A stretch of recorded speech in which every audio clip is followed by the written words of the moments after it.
Hey, Mrparka here to review a new one from Wild Eye. This is Mortuary Madness. Yeah, disregard my appearance. It's for a movie. Sorry, but yeah. But anyways, let me get into this. Mortuary Madness. Yeah, this is actually a horror anthology. It takes place during Halloween, so I'm in for sure. I've actually never seen of the director Chris J. Miller. I've never seen his other movies. He's been involved with some other ones. One which is included as a bonus feature carrying on here. But let me get into Mortuary Madness. Yeah. Essentially, we have a story here where a detective's called to a mortuary to inspect these bodies, which are very strangely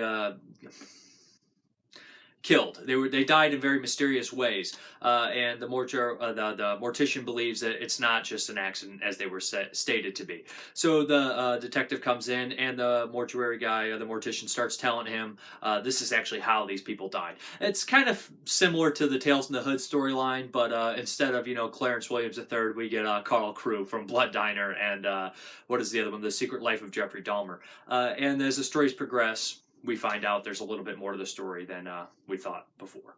The three stories on here, they range, I think, in quality, but they all are kind of fun and weird and bizarre. A lot of them have a sense of self-humor and making fun of themselves.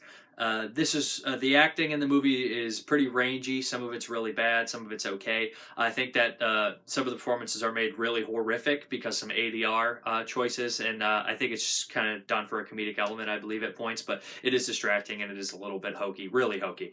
But what I will give this movie up for is the special effects. Sometimes the seams show you can see a little bit of eye underneath the mask, but a lot of times they are really gross and gruesome, and a lot of blood flowing, and the blood looks good. I was impressed for a low-budget splatter film. It has really, really good fun effects. Some of the shorts, especially the first one, are almost kind of surreal and kind of batshit crazy.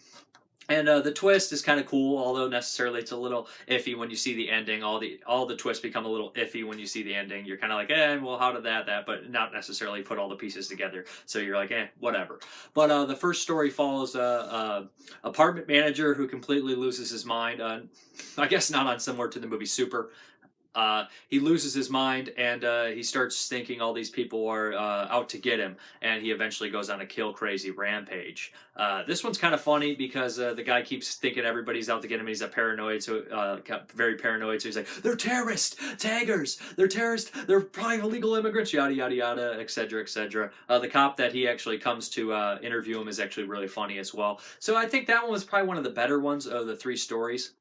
And I enjoyed that one probably the most. Like I said, there's lots of moments where it will take into nightmare dream sequences and people will be ripping off their face and just eating gross stuff. I don't know why it's there, but it's really weird and it's gory.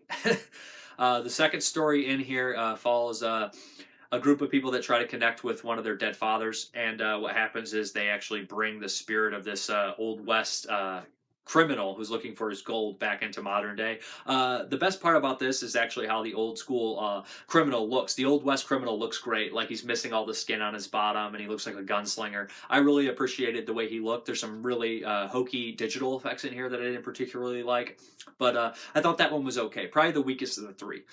The final segment, besides the wraparound, follows the story of a struggling actor. I think John Lovett's the Tales from the Crypt episode. Not necessarily like that, the top billing episode, but he's a struggling actor and he keeps losing parts to this other guy. His girlfriend's cheating on him. He essentially snaps and he starts cutting off his own face and taking other people's faces and putting them on. Some of the effects here change dramatically in between shots and things like that. You can see eye things here, but a lot of the ideas of people pulling skin off skin, and this one's definitely the most comedic. I liked it. I enjoyed it. Usually I don't like these kind of making fun of themselves or making fun of the genre horror movies. I don't necessarily think it's that. I think it's just this guy's kind of tone.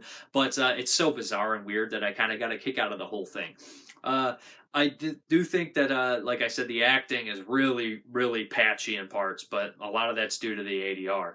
All in all, I think it's a worthwhile kind of, if you like gore films, and it's definitely, you got to check it out. But yeah. That's the feature. The bonus features, they actually consist of a short called, a short, called Psycho Go-Go, which is kind of like, I believe it's Psycho Go-Go, it's a trailer on there. This one was really painful for me to get through. It's all 80-yard, it's all over the top and just so stupid. I like stupid stuff, don't get me wrong, but this is just too stupid for my taste. Made really schlocky, really stupid, really doesn't make any sense, but that's what they're going for. And the movies they're mimicking are awful in the first place, pretty much, for the most part. So, you kind of get that deal, it has like just guys wearing Halloween Halloween mask and whatnot. It's just really painful to watch, especially due to the over-the-top the dubbing, and it's intentional, but I still don't like it. I understand what they're going for. It's just not for me. And then there's another short movie on here called Carrion, which is what the director did previously. And this was made in, like, I believe the mid 2000s, maybe 2006, 7 or something like that.